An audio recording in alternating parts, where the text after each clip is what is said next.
tähtis. Uuringutes on leitud ka, et kuni 80% meestest tegelikult vähendavad oma tegevusi majapidamistöödes ja et kui naised võib-olla peavad veel migreenidega rohkem vastu, et teevad ikkagi oma kodused tööd, kõik toimetavad ära, siis meeste puhul on see keerulisem ja mehed, vähemalt pooled on arvanud ka, et nad ilma migreenita oleksid paremad lapsevanemad kui selle migreeniga koos. Nüüd, mis on meeste puhul huvitav, on see, et meestel on peavalu, migreen üldiselt niisugune 5. peavalu või 5. põhjus, miks ta EMO-sse läheb, moodustades EMO-sse umbes 1% juhtudest, aga samuti on teada, et näiteks 80% meestest läheksid EMO-sse seljavalu tõttu ja vaid 40% ehk poole vähem läheksid nad EMO-sse abi otsima siis peavalu pärast. Ja nagu ma ütlesin, et see epidemioloogilised andmed meeste ja naiste migreeni osas on väga kõikuvad, aga laias laastus öeldakse, et see võiks olla umbes pooleks. Ja et kui ütleme seal noorematel meestel või siis ütleme mehed, kes juba jõuavad sinna keskikka, et nendel on seda umbes leitud näiteks Euroopa andmetel kuni 12%, et siis kõikides vanustes umbes 9% ja kui me teame, et kroonilist migreeni populatsioonis on seal kuskil 2-3% tervikuna, et siis umbes 1% moodustab sellest krooniline migreen meestel. Nüüd, miks mehed pöörduvad arsti poole harvem, et tegelikult mees kardab nii-öelda haige rolli langeda ja mina, kes ma olen migreeniga tegelenud, peavaludega tegelenud nüüd juba 15 aastat. Et 2007. aastal ma alustasin peavaludega tegelemist ja 15 aastat järjest ma olen sellega tegelenud, siis ma näen, et Eestis on siiski ka trendid muutumas, sest et kui vanasti käis veel, kui ma alustasin peavaluarstina tööd, tuli tihtipeale vastuvõtule naine, kes rääkis oma mehe murest. Siis mees tuli koos naisega, siis nüüd täna on nõnda, et mehed tulevad peavaluga järjest rohkem ja rohkem ise. Mehed pöörduvad vähem, sest et naisarste on rohkem ja naisarstide suur osakaal ja väga palju mehi ei taha näidata ennast nii-öelda nõrgana, tunnistada seda ja seetõttu, et justkui nagu on imelik ja tihtipeale on, kui see juhtub olema veel ka ilus naine, arst naine, siis see on kui mehele niisugune ei ole kõige mugavam tegevus. Ja teadmatus ka sellist isikupärasest nagu raviplaanist ehk siis nagu ei osata täpselt nagu mõista ka, et kuidas mees võiks, millist ravi võiks nagu tahta või soovida või võetakse nagu arstide poolt ka sageli nagu ühte ravimit kasutatakse kõikidele ja sealt poolt jäävad näiteks meeste ravimine jääb kohati nii-öelda puudulikuks. Meestel peale migreeni on ju veel kobarpeavalu ja pingetüüpi peavalu ja üldse kõiki teisi peavalusid ka, nii et nad tegelikult laias laastus võrreldes naistega moodustavad ikkagi umbes poole. Nüüd, milline võiks olla kliiniline erinevus migreenil naistega võrreldes? On leitud, et meestel on veidi lühema kestvusega migreeniatakid, et selle valu intensiivsuse osas ei ole võib-olla väga suuri erinevusi, et valu on valu, aga meeste puhul on leitud, et peaaegu et 2 korda harvemini, ehk siis see on üldine selline trend, et migreeniatakid ei kordu näiteks seal mõne tunni jooksul, kuid eriti näiteks kui vaadatakse sellist lühemat perioodi ja seal on ka nagu teatud niisuguseid ravi eripärasid, et kui sa tead, et meestel ei kordu need atakid, siis mehel võib näiteks teatud triptaani suurema potentsiaaliga kasutada, aga naistel nagu mitte. Ja erinevusi ei ole näiteks esimese, ütleme 24-48 tunni jooksul migreenide käsitluses. Ja kui vaadatakse niisugust migreeni puuet tekitavat mõju nendel migreenidel, siis on leitud tervikuna, et meestel on justkui nagu väiksem see puue, kuigi mehed jätavad justkui migreeni puhul näiteks koduseid töid teevad vähem. Ja on leitud ka, et meestel, arvestades seda, et meestel on atakid lühemad, et nad selle tõttu voodis on ka nagu veidi vähemat aega kui naised. Nüüd ravi eripäradest, et meestel ordineeritakse vähem triptaane võrreldes naistega ja kasutatakse ka vähem profülaktilist ravi. Ja see teatud mõttes nagu loob soodsa pinnasega selle valu krooniliseks nagu muutumiseks ning on üks väga vana preparaat, valproehape, mida me tegelikult fertiilses eas ehk siis sünnitamise eas naistel ei soovita ja ka näiteks topiramaat raseduse ajal pole lubatud, siis meestel näiteks need piirangud puuduvad. Nüüd meeste puhul on näidatud veidi enam, et võib esineda ravimi-indutseeritud peavalu, et kui mehed hakkavad ravimeid võtma, et siis need ravimi-indutseeritud peavalud võivad meestel enam tekkida, et naised on siin võib-olla nii-öelda nagu natukene distsiplineeritumad, aga mitte alati. Ja siin peab siis teadma, et triptaanide puhul on ravimi-indutseeritud peavalu 10 ja enam päeva kuus, tavaliste valuvaigistite puhul 15 ja enam päeva kuus ja siis niisuguste kombineeritud peavalutablettide puhul, kus on näiteks seal paratsetamool koos kodeiiniga, on 10 ja enam päeva kuus. Nüüd veidi on vaadatud ka, mis toimub meestega, kui on niisugused komorbiidsed seisundid, näiteks migreen ja bipolaarne häire.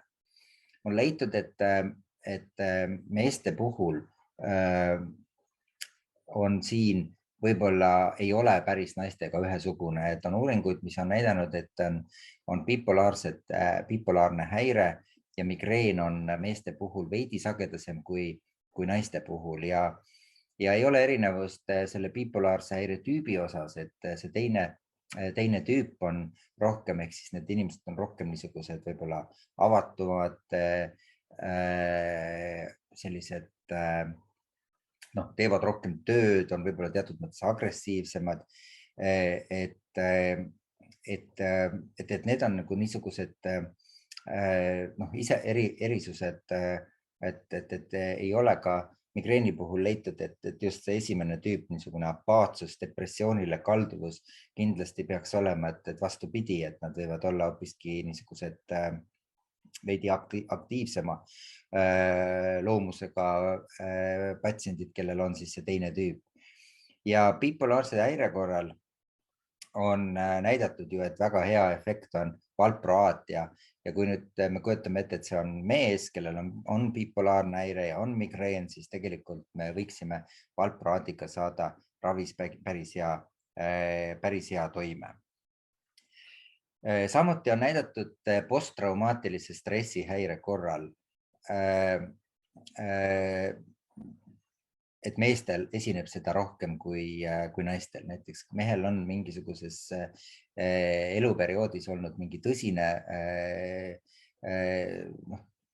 stressi põhjustav sündmus, siis tegelikult need tekivad migreenid, alguses on nad võib-olla niisugused harvad, siis nad muutuvad sagedaseks, mees võtab rohkem tavalisi valuvaigisteid, muutub nii-öelda ravimi-indutseeritud peavaluks, et siis on näidatud, et see posttraumaatiline stressihäire meeste puhul tuleb nii-öelda rohkem kõne alla ja jällegi, kui seda posttraumaatilist stressihäiret ravida, siis teatud ravimid, mis siin seda negatiivset stressi suudavad nagu vähendada, aga jällegi osad neist meestele hästi ei sobi. Üheks selliseks on propranolool, millel on siis nii-öelda sellist beta-blokaatorite gruppi kuuluv ja millel on niisugust traumat, potentsihäireid tekitav toime, mis teinekord võib olla inimese elukvaliteeti nagu väga-väga häiriv. On vaadatud ka migreeni ja ainete kuritarvitamist ja leitud, et tõesti võib-olla nii narkootiliste ainete kui ka alkohoolsete jookide kuritarvitamine võib meeste puhul olla sagedasem kui naiste puhul. On vaadatud ka näiteks opioidsõltuvust, siis tegelikult hilisemates uuringutes on üldse tervikuna niisugune migreeni ja mitte siis ravimite kuritarvitamine, sealhulgas ka alkoholi kuritarvitamine on küllalt tagaplaanil, et sellist seost nagu väga ei ole, sest et inimesed teavad üpris hästi, et paljud alkohoolsed joogid provotseerivad migreene ja nii ka minu karjääri jooksul nii mitmedki migreeniga mehed on tegelikult loobunud näiteks veini joomisest ja ma panin natukeseks ka siin siis mõned sellised teemad, mis puudutab veini, et on diskuteeritud palju, et mis selles veinis siis on nii iseäralikku, mis selle peavalu tekitab ja põhiliselt siis on see punane vein ja sulfitid pannakse siis veini selleks, et vein paremini säiliks ja palju sulfiteid on ka dessertveinides ja vähem on neid niisuguseid väga parkainete rikastes punastes veinides. Need on siis need tanniinid, ütleme sellised veinid nagu vanad Bordeaux veinid või siis Itaalias Barolo piirkonnas olevad punased veinid, et seal on siis justkui neid nagu vähe. Aga sulfiteid on ka toidus ja üldse see teema, et vein ja migreen, et tihtipeale võiks leida ka näiteks neid sulfiteid leidub ka karastusjookides, aga kõige rohkem leidub neid tegelikult kuivatatud puuviljades. Nii et alati ei pea ka olema migreeni põhjustajaks näiteks vein, vaid et see võib olla ka näiteks kuivatatud puuviljad. Teiseks selliseks põhjuseks on histamiin. Histamiin teeb ka meie näo punaseks ja tavaliselt on teda siis seotud niisuguse veini valmistamistehnoloogiaga ja tänapäeval on olemas ka juba sellised veinid, mis sisaldavad minimaalselt histamiini. Aga histamiini te näete, et siin on siis mõned joogid, kus tõesti, et valges veinis tervikuna on histamiini vähem, punases veinis on teda rohkem, Bordeaux veinides on teda oluliselt rohkem, ka Chiantis on teda palju, et kes veinist nagu rohkem teab ja näiteks Proseccos või šampanjades on teda siis vähem. Ja siis mõned veinid, mida võib-olla ei soovita siis näiteks üldse tervikuna, et pole vahet, et kas naine või mees, aga mitte väga juua, et üks on siis Valpolicella, üks on Chianti ja kolmas on siis Malbec, niisugune tumedam vein, mis võib-olla meestele rohkem maitseb. Et kui mehel on näiteks peavalud, et siis võib-olla Malbeciga seda meest ei üllata. Nüüd alati on olnud diskussioon ka sellest, et kas isiksushäired võivad ka peavalusid ja migreene nagu põhjustada ja et kuidas on siis nii-öelda isiksusprofiilides mehed-naised, siis tervikuna on nagu leitud, et nad üldiselt näivad nagu, et nad raskendavad seda peavaluravi, kui on teatud isiksushäire tüübid, aga niisugust domineerivat isikut ei ole, isiksushäiret ei ole, kellel peavalud on ja ei ole vahet siin meestel ega naistel. Nüüd veidi võib-olla siis õnneks haruldasest peavalust, mis on kobarpeavalu ja kui muidu on teada, et seda on nimetatud ka meeste migreeniks, veel teiste sõnadega, kuigi migreeniga ei ole siin midagi pistmist, et kobarpeavalu puhul on siis meestel niisugune ülekaal ja ta moodustab umbes populatsioonis kuskil 0,2–0,3% ja võib teda olla siis kahe tüübina, episoodilise või siis kroonilise tüübina ja ja mõlematel, nii meestel kui naistel, aga meestel siis prevaleerivalt võib ta siis alguse saada juba enne 20. eluaastat.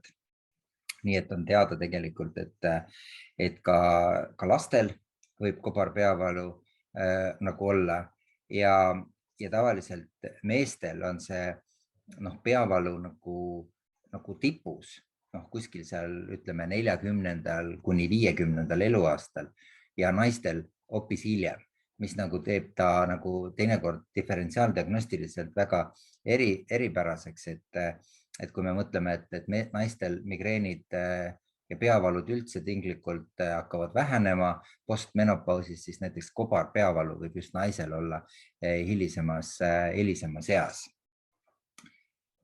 Kliinilised sümptomid täiskasvanutel näiteks, et millest see kobarpeavalu üldse seisneb, et see kobar väljendub siis selles, et esinevad nagu niisugused atakid. Need atakid kestavad mingi perioodi, tavaliselt see võib kesta kuu, 2, 3 ja kui alustatakse võimalikult kiirelt nii-öelda ennetava raviga, siis need on niisugused, on võimalik neid atakke, seda atakkide perioodi nagu oluliselt nagu vähendada. Ja tavaliselt need atakid on enamasti varakevadel või hilissügisel ja see on ka see periood, kus võib-olla siis need mehed, kes haigestuvad sellesse kobarpeavalusse, nad on meie vastuvõttudel sagedamini, ütleme märts, aprill, mai, märtsi lõpp tavaliselt ja siis kuskil oktoobrist hakkab see pihta kuni ütleme detsembrini ja see on suuresti seotud valge ja pimeda ajaga, nii et seotud siis selliste fotoretseptoritega silmas, mis siis on ühenduses ajuga ja sealtkaudu siis selline seos sellele kobarpeavalule nagu tekib. Kobarpeavalu patsientide seas on leitud, et on ka palju niisuguseid aktiivseid suitsetajaid ja ka mul on olnud selliseid lugusid, kus inimesed palju suitsetavad, kobarpeavalud on üpris sagedased, aga kui suitsetamine lõpetatakse, siis kobarpeavalud, ma ei ütleks, et kõigil neil on kadunud, aga siin selgelt on nagu vähenenud. Ja mis on nagu huvitav, et kui see kobarpeavalu on näiteks meestel rohkem kui naistel, et siis kui see tekib peale 40. eluaastat, siis nendel on ka vähem niisuguseid autonoomseid sümptomeid ja mis need autonoomsed sümptomid on siis silmapunetust ja ka niisuguste ninakinnisust või sellist nohu, nagu nohutunnet. Nii et naistel-meestel on tinglikult need atakid küllalt sarnased, aga meeste puhul võib-olla on kirjeldatud ja leitud, et nendel on atakid algavad öösiti või õhtuti varem, et kui keskmiselt on see ütleme selline hommikul kell 4, kell 5 või varem või seal päris südaöösel, et siis tegelikult meeste puhul on leitud, et see võib olla ka 8, 9, 10, et enne ööd võivad need atakid nii-öelda alguse saada. Ja et see on võib-olla niisugune iseloomulik asi ja tõepoolest, et on olemas siis nüüd kasutusel ka Eestis selline asi nagu gammakoor.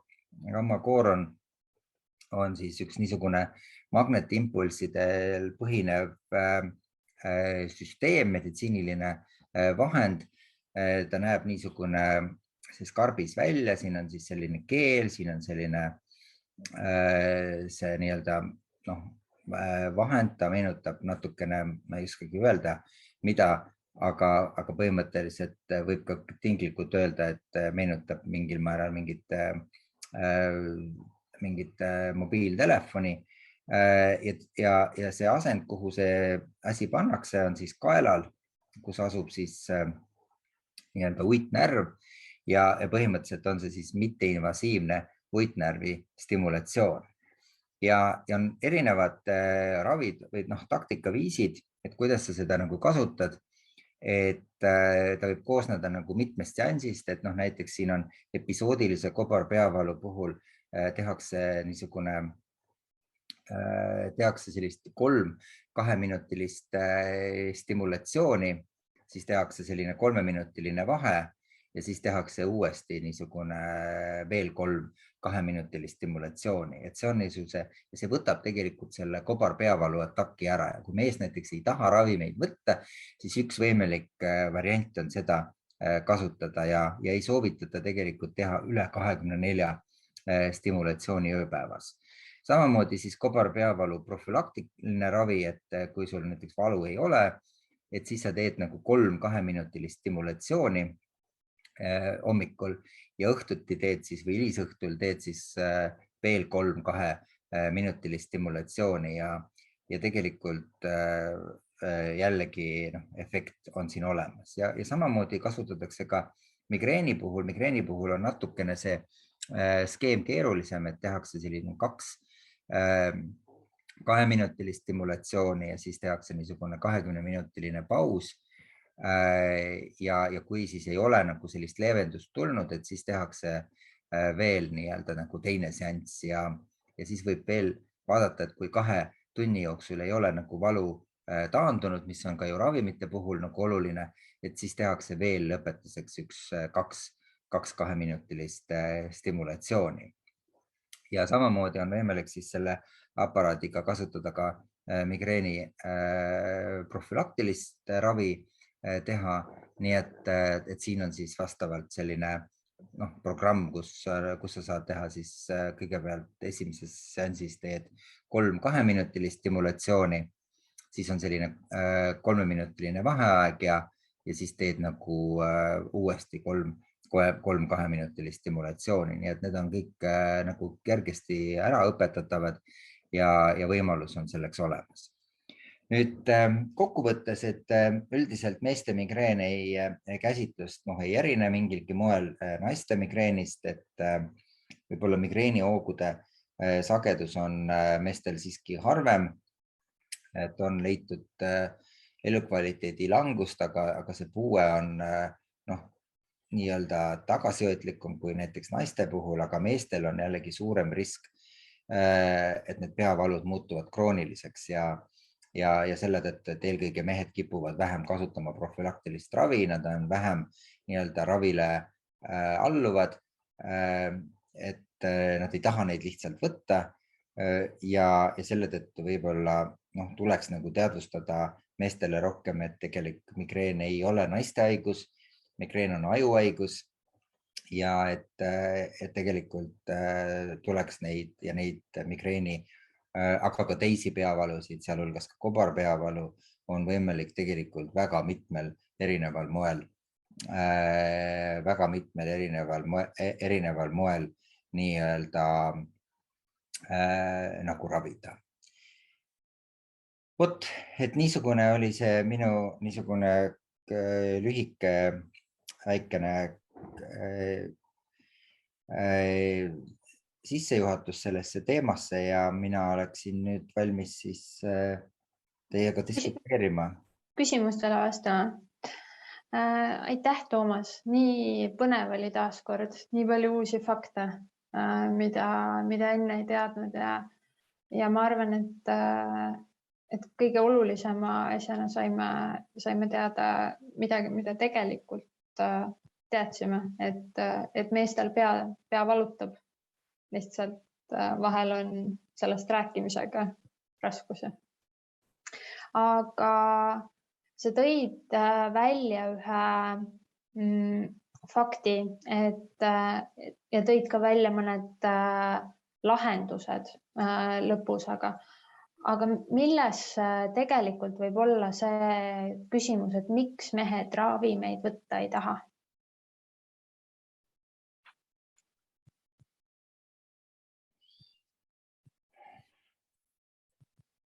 Ravimi võtmine, kui me räägime profülaktilisest ravist, siis ravimi võtmine tegelikult piirab küllaltki inimese elu.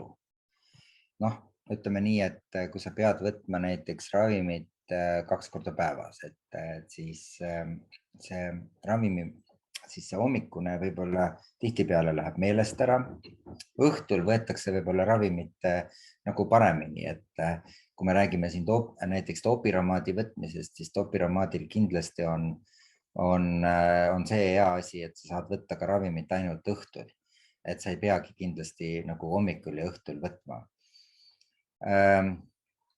Ega meeste puhul migreenid või peavalude puhul ei erine nagu see ravi küsimused ei esine sugugi nagu teiste haiguste korral ravimisest, et seda räägivad ka tegelikult teiste erialade arstid, et mehed on vähem nii-öelda nagu ravimitele, medikamentoossele ravile soostuvad kui naised.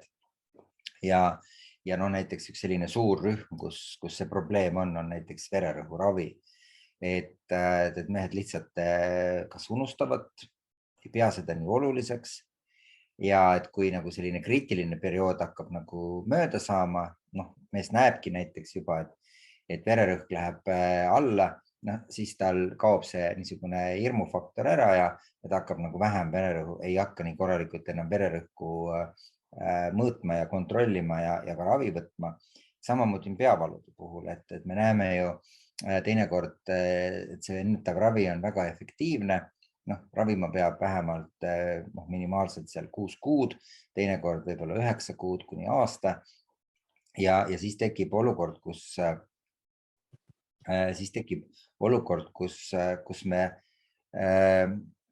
meil peavalude sagedus väheneb ja kohe nagu selline harjumuspärane võtmine nagu ka väheneb, aga siin on üks erinevus on kobarpeavalu, et kobarpeavalu puhul mehed on väga distsiplineeritud, sest et see valu, mis kobarpeavalu puhul on, et see praktiliselt on mitu korda päevas või on sul see nii-öelda igal öösel, et see on nagu nii kohutav valu, et siin on nagu mehe distsipliin ravimi võtmisel, mis arst on määranud, on oluliselt kõrgem kui näiteks migreenide puhul.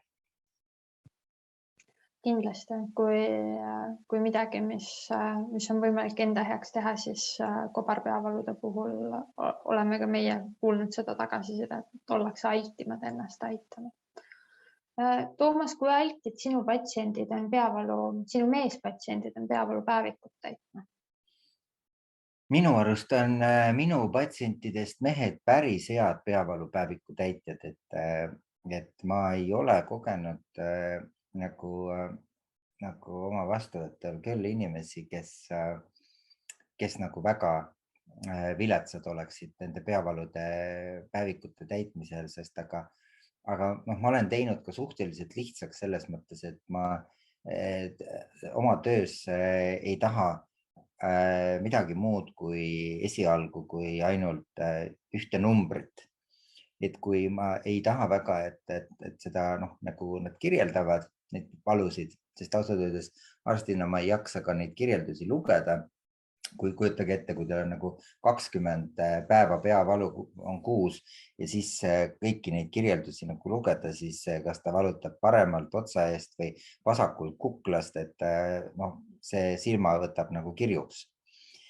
Aga kui ma näen nagu numbrit, näiteks, et on seal näiteks 6 punkti ja 7 punkti ja 8 punkti ja ka näiteks tulevikus mõttes, kui me oleme neid nii-öelda nagu numbriliselt ära sinna skaalale paigutanud, et näiteks esimene kuu enne ravi algust oli valutugevus keskeltläbi 7,2 ja kuu möödudes peale ennetavat ravi oli see 4,6, siis iga inimene saab aru, et tõepoolest, et lisaks sellele, et ma näen, et peavalupäevade arv on vähenenud, mis sageli esimese kuuga ka nii väga ei ole, on enam võib-olla see peavalu intensiivsus ja väga paljud, nii mehed kui naised ütlevad, et teate, et ma saan aru, et mul ei ole tegelikult päevade arv nagu väga vähenenud, aga mul on intensiivsus küll vähenenud ja see on ükskõik millise nagu ravimiga, et kas see on bioloogiline ravi või see on, ma ei tea, isegi tal botox teinekord või siis tablettravi. Et noh, et see nagu on võib-olla siis inimene ka nagu on võib-olla paremini nagu motiveeritud, et ta näeb tõepoolest, et noh, mõtle, oligi esimene enne ravi algust oli 7,1, aga nüüd on 4,8 ja noh, ta langeb veelgi. Ja selle 4,8-ga on võimalik elust palju rohkem osa võtta kui 7,1-ga ja see motiveerib. Meil on päris palju küsimusi siia küsimuste vastuste vormi ka tulnud lisaks nendele, mis juba ette küsitud on. Aga ühe küsimuse küsin enne veel, mis puudutab tänast ettekannet ka, et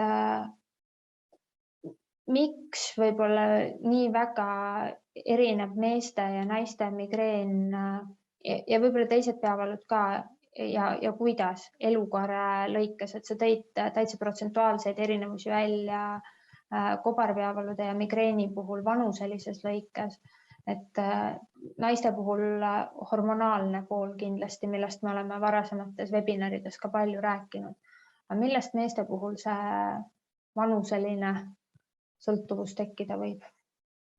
No kindlasti, et kui meeste puhul, eks ole ka, et on, see ei ole küll väga hästi kõikide uuringute puhul ja see ei ole nagu domineeriv, et ka meestel on hormoonid, testosteroon näiteks. Et kui testosterooni tase langeb, ma olen seda ka aeg-ajalt, ütleme selliste keerulisemate oma meespatsientide puhul ka nagu jälginud ja vaadanud, et kui seal testosterooni tase on normist madalam, ütleme, tekivad ka võib-olla rohkem selliseid ka meeleolu kõikumisi ja kui nüüd testosterooni asendusravi nagu pakkuda mehele, mõni mees on tulnudki selle küsimusega tegelikult juba, sest et ta on ise lugenud, siis tegelikult ka on saadud positiivseid tulemusi ja me näeme ka, aga hormonaalne põhjus on kindlasti üks väga, ütleme sellistest olulistest komponentidest, sest et mis siin salata, Eestis ka hakkab tekkima neid inimesi, kes on nii-öelda transseksuaalsed. Ja transseksuaalsuse puhul, et kui see mees oli näiteks ennem naine, bioloogiliselt naine, ja nüüd on ta siis sugu vahetanud ja temast on saanud mees, siis need migreenid, mis tal olid naisena elades ja nüüd mehena elades, siis need mehena elades on need migreenid kadunud. Ja on vastupidi, et ennem oli näiteks seal mees, valusid ei olnud ja nüüd on naine ja tegelikult on nii-öelda naisena on nagu migreenid. Nii et hormonaalne põhjus on üks kõige põhilisematest põhjustest, aga vaieldamatult see niisugune ütleme ka elukaare, ütleme teises otsas olevatel, ütleme, kui peavalud nagu ei taandu, siis naiste puhul ütleme kindlasti hormoonasendusravi östrogeenidega, aga meeste puhul tasub tegelikult kaaluda ja mõelda. Mul on praegu ka üks selline keeruline juhtum, et paljudes keskustes käinud ja tegelikult ülimadal testosterooni tase, et alustame temaga praegu ravi, et vaatame, missuguseks see peavalu nagu kujuneb, aga ütleb, et tuju on juba parem, kui seda ravi saab. Ja peavalusid peab lihtsalt jälgima. Jah. Kas migreen või teised peavalud võivad millalgi lõppeda insuldiga? No ütleme niimoodi, et tegelikult igasuguse peavalu puhul tuleb alati mõelda ka sekundaarsetele põhjustele, et ma olen vast kindel, et teil on ka selles foorumis siin sellest räägitud, et ja see on eelkõige teema sellest, mida ka inimesed nagu kõige rohkem kardavad, et näiteks tekib elus esmakordselt tugev peavalu, mis võib tegelikult olla ka insuldi väljendus. Eriti näiteks puudutab see auraga migreeni. Ja et tekibki mingisugune selline sümptom, mis meenutab insulti ja siis tuleb sellele järgneb tegelikult peavalu. Inimesel on juba näiteks haiglast trombolüüsi alustatud. Et see on nagu hea lugu, ja tõepoolest just näiteks auraga migreeniga patsiente on kõige enam, ütleme, ka nii-öelda mittesobilikest haigetest trombolüüsitud haiglates ja mitte seda ainult Eestis, vaid terves maailmas. Nüüd auraga migreen on võib-olla see põhiline põhjus ja küsimus alati, et kas see võiks olla nagu insuldi põhjustajaks. Auraga migreeni puhul on leitud, et näiteks kui tegemist on väga sagedaste auradega, siis tuleks nende patsientide puhul uurida ka südamekodade vaheseina defekti. Südamekodade vahesein peaks tegelikult umbes esimeseks eluaastaks sulguma, aga kui see ei sulgu, siis võib näiteks ta tekitada hilisemas elus probleeme.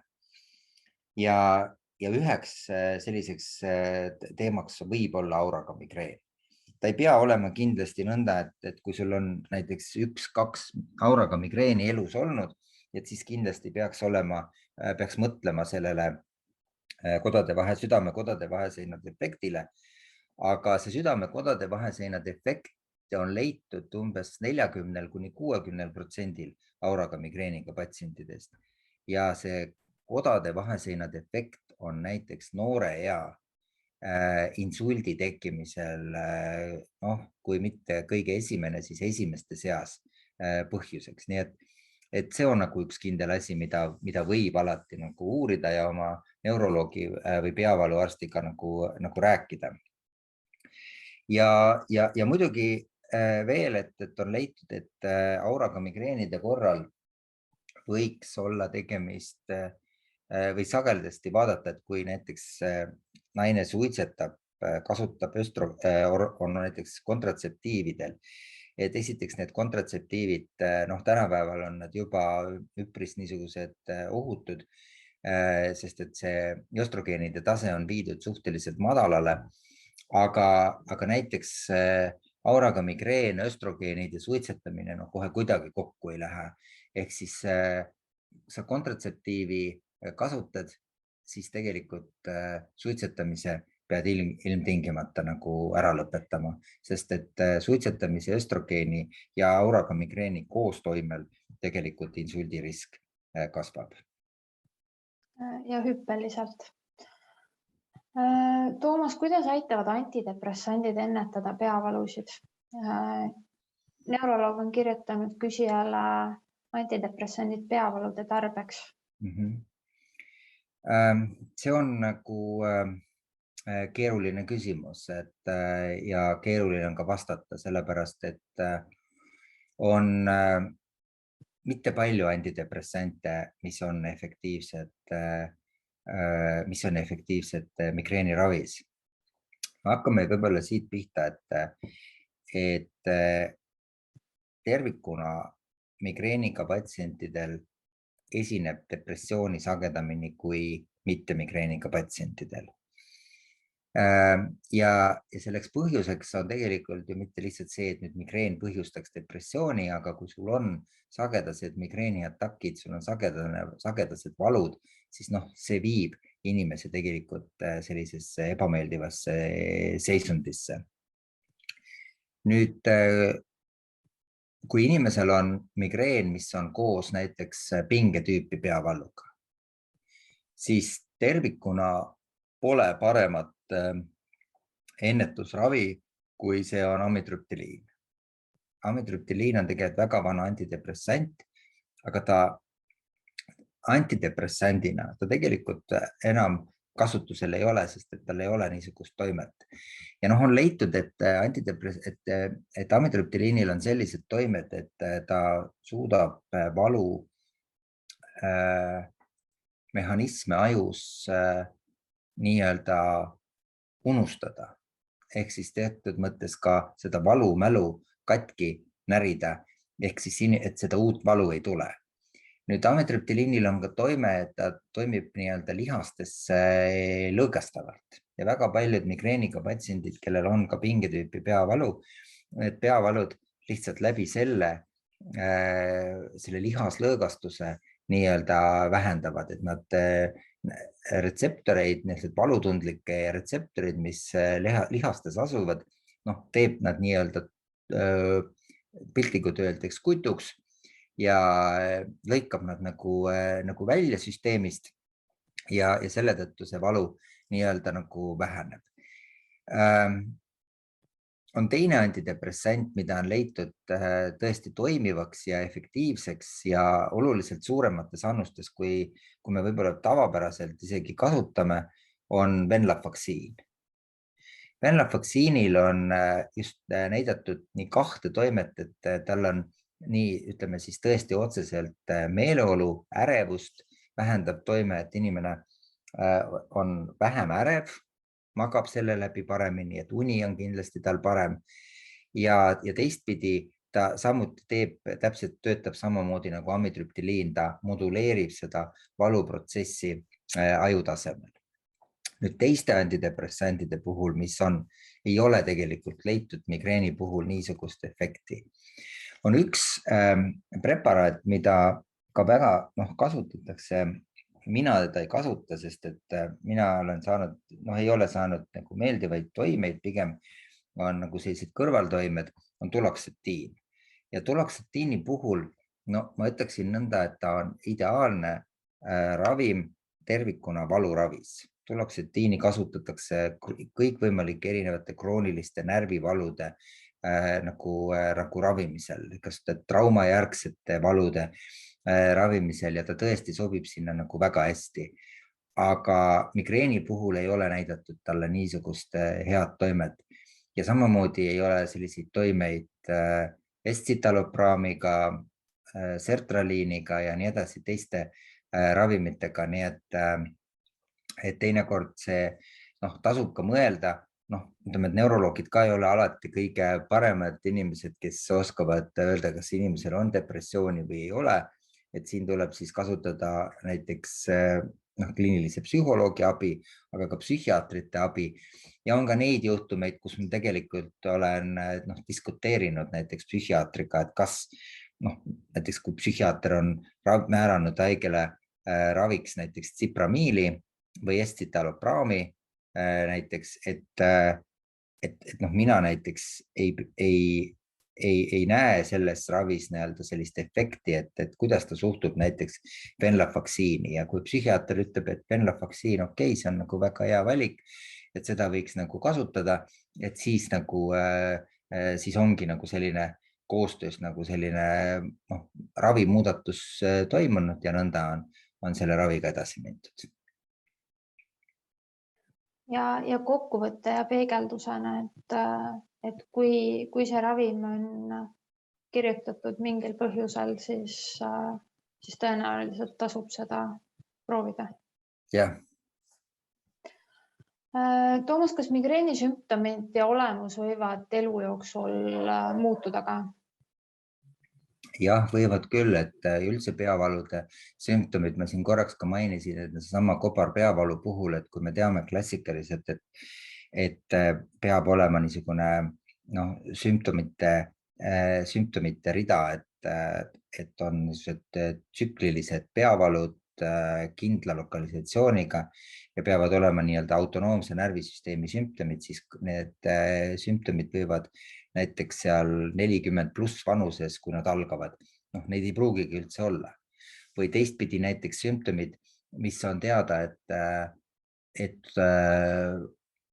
ütleme, kui me võtame näiteks seal mingisuguse kobarpeavalu või mingi hemikraania või midagi niisugust kontiinua näiteks, et sümptomid, et nendega käivad kaasas alati autonoomse närvisüsteemi sümptomid, mis kestavad 30 minutit või 45 minutit. Nii on ta klassifikatsioonis kirjas.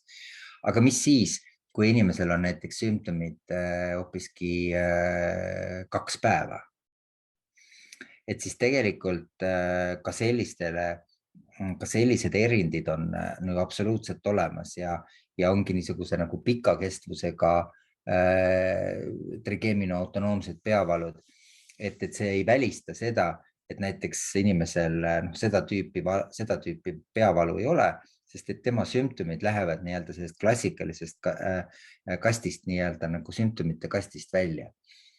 Nüüd migreeni puhul võivad ju ka olla, et näiteks me teame, et auraga migreeni puhul on nagu kõige sagedamini on tegelikult nägemissümptomid, aga teinekord nii-öelda nägemissümptomeid ei ole, vaid hoopistükkis tekivad mingi surin näiteks kätte või jalga näiteks nagu ühepoolselt või võivad aga olla näiteks sümptomid, millega ei järgne üldsegi peavalu, et on olemas ka niisugused auraga migreen, mille korral valu näiteks nagu valu kui niisugust ei ole.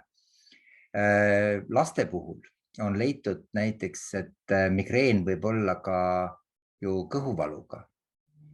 Migreen võib olla ka näiteks kõrvapunetusega, et võib olla näiteks ühe kõrvalesta punetus, mis on näiteks migreeni tunnus.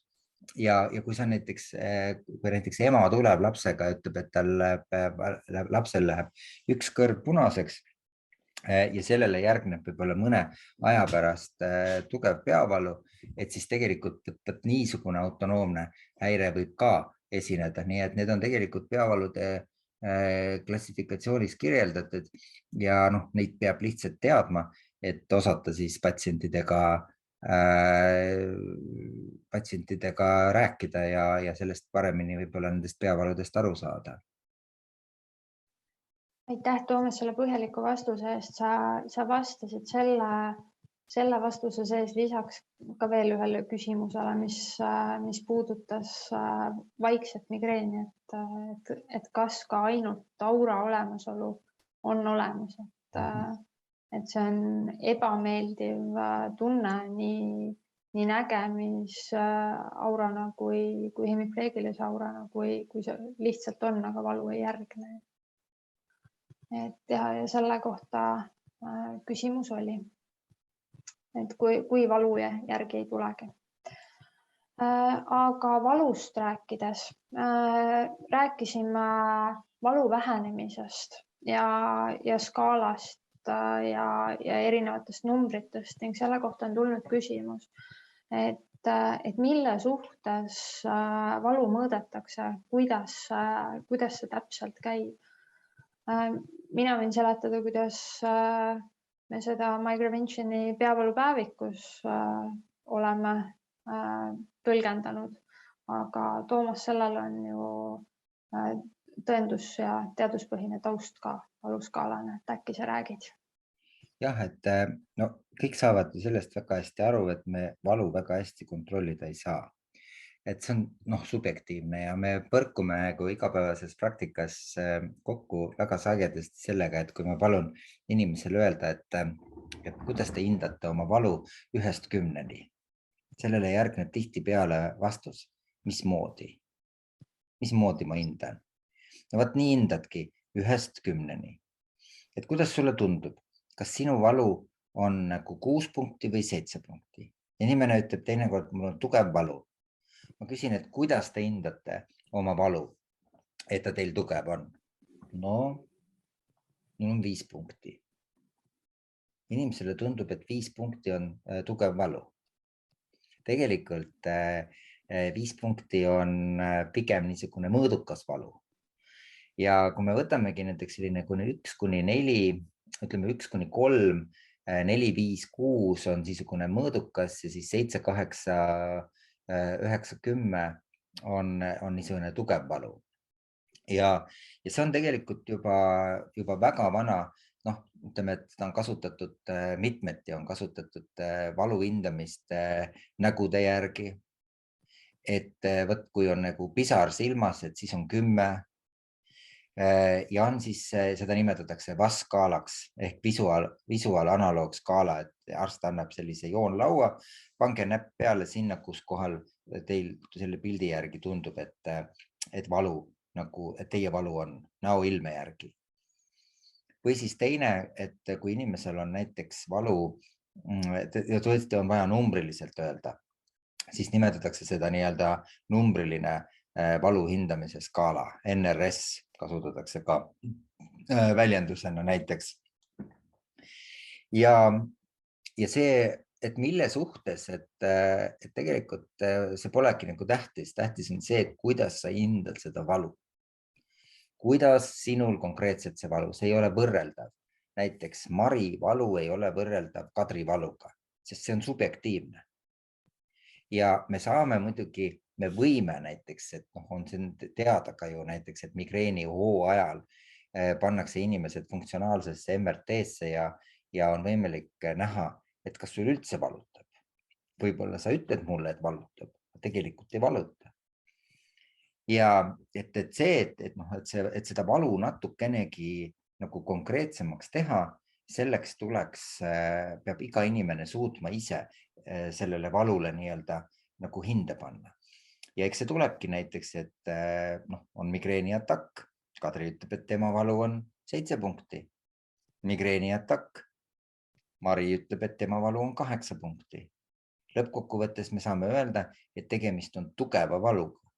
Kas ta on 7 või 8, ei oma siin üldises pildis nagu tähtsust. Ta langes sinna sellesse tugeva valu klassi. Kui me nüüd hakkame seda sama inimest dünaamikas jälgima, siis me saame väga selgelt aru. Üks valu oli 7 punkti, teine valu oli 8 punkti, kolmas valu oli 9 punkti, neljas valu oli 10 punkti, 5 valu oli 6 punkti. Me võtame sellest keskmise ja me saame, et selle valupunktide arv kokku on 7,8. Järgmisel kuul on see valupunktide arv 6,1, ülejärgmisel kuul 4,3. Lisaks sellele, et me näeme, et on peavalude tugevus on muutunud, me näeme ka, et peavalude sagedus on muutunud, mitte alati, aga sagedasti me näeme seda. Ja see annabki meile sellest töös nii-öelda arusaamise, et näiteks me saame öelda, et 50% on teie peavalude tugevus ja 50% on teie peavalude sagedus muutunud, mis on siis ka paljudes ravimuuringutes tegelikult ju selliseks ütleme toime, ravimite efektiivse toime nagu aluseks. Nii et kui vähemalt 50% on efekti sellel ravimil valudele, valu tugevusele ja valu sagedusele, siis me nimetame, et see on väga hea toimega preparaat. Väga efektiivne. Toomas, küsimusi aina tuleb, aga me peame varsti lõpetama. Ma küsin sult kiire küsimuse vastusena paar viimast küsimust.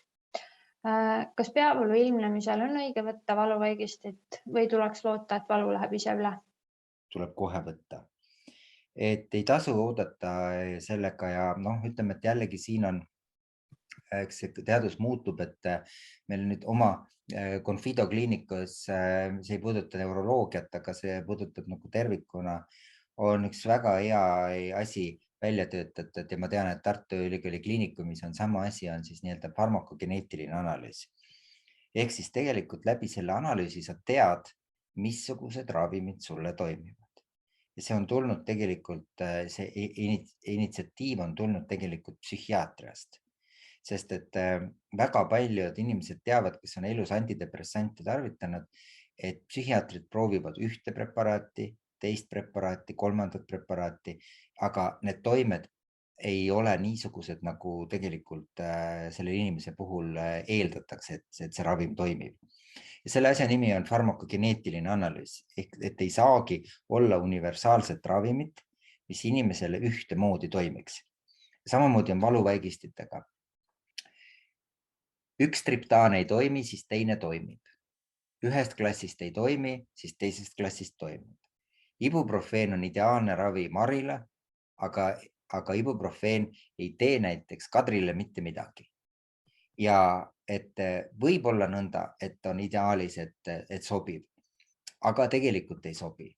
Ja kindlasti on tähtis ka annus, et on inimesi, kes võtavad näiteks 200 milligrammi ibuprofeeni ja ootavad, et migreen ära kaob. Tegelikult ta ei kao. Migreeni, ütleme, ibuprofeeni annus peaks olema minimaalselt 800 milligrammi. Võib kasutada isegi 1200 milligrammi, aga 800 võiks olla nagu minimaalne annus. Ja et see on nagu ülioluline ja noh, viga tehaksegi selleks, et oodatakse, et järsku mul läheb nagu valu iseenesest ära. No ei lähe. Ta läheb võib-olla ära, kui sa saad teki alla ja silmad kinni ja pimedasse tuppa, aga noh, mille hinnaga, selle hinnaga, et sa pead piinlema. Sest et kui see valu juba saavutab niisuguse ülitugeva jõu, siis tegelikult ei aitagi enam mitte miski, ei aita ka triptaan ega aita ka bioloogiline ravi. Siis ei aitagi juba midagi. Toomas, kui me selle meestekuu nüüd kokku võtame ja selle tänase meeste peavalule, aga ka muidu peavaludele keskendunud webinari, siis mis need 3 asja on, mida iga inimene tegelikult meeles peaks pidama, kellel pea valutab?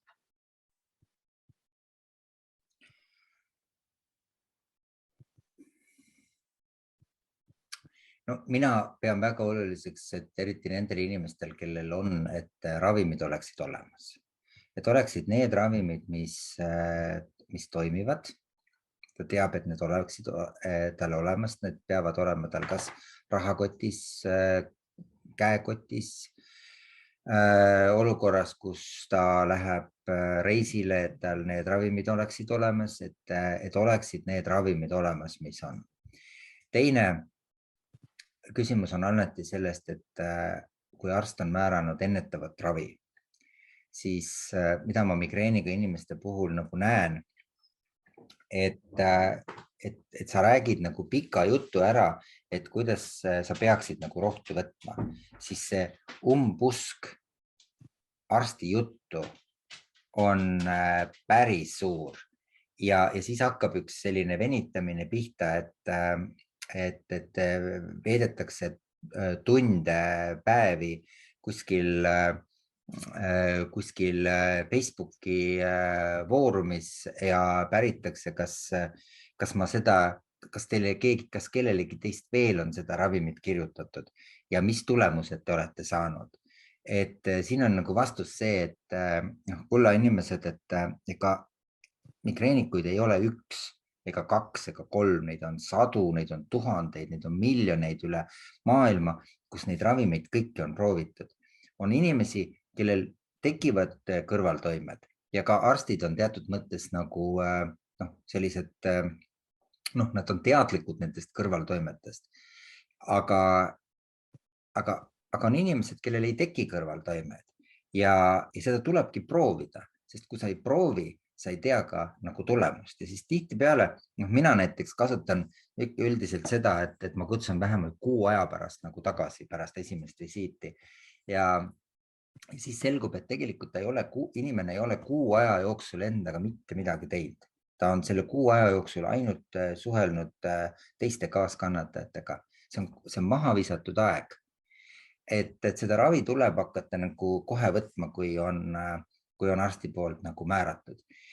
Ja tõepoolest, kui sa ei saa võtta ravimit, et sul on, siis tasub nagu võtta ühendust, eks ju, oma arstiga uuesti, et ma ei saa seda võtta, sest siis on ka võimalus tegelikult arstil kirjutada distantsilt ka uus ravim. Mina olen seda väga palju praktiseerinud just selle mõttega, et miks inimene siis peab ootama näiteks kuud, 2 või 3, kui ta tegelikult näeb, et ta esimese nädala jooksul on tal väga suured kõrvaltoimed selle ravimi osas, et siis et see on nagu see teema, mida ma pean nagu oluliseks ja 3. asi on võib-olla see, ja võib-olla see ongi nagu kõige tähtsam asi, et see on see koostöö arsti ja siis arsti ja sinu enda vahel, et sa pead nagu arsti usaldama, sa pead arstiga nii-öelda koostööd tegema selles mõttes, et näha, et see, mida arst välja pakub, no võiks nii-öelda võiks nagu avaldada toimet ja näiteks üks selline tõesti väga suur ja raske teema on ravimi indutseeritud peavalu. Et kui arst ütleb, et palun, et te peate ravimi võtmise ära lõpetama. Alati on see küsimus, kuidas ma lõpetan, sellepärast, et ma ju ei saa olla ilma ravimiteta.